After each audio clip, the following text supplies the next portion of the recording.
হাই everyone, এয়া ৰাতিপুৱাৰ পৰা ভিডিঅ'টো আৰম্ভ কৰিছোঁ। মানে আজি যোৱা ৰাতিৰ পৰা মানে ইমান বৰষুণ দি আছে, আমাৰ বৰষুণত লাও চাংখনো ভাঙিলে।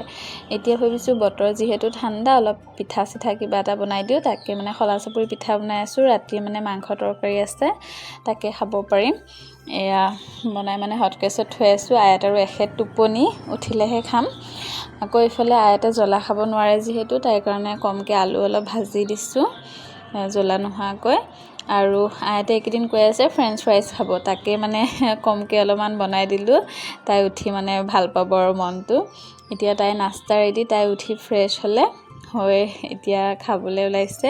তাই খোৱালৈকে যাওঁ, আমিও খাই আজৰি হওঁগৈ।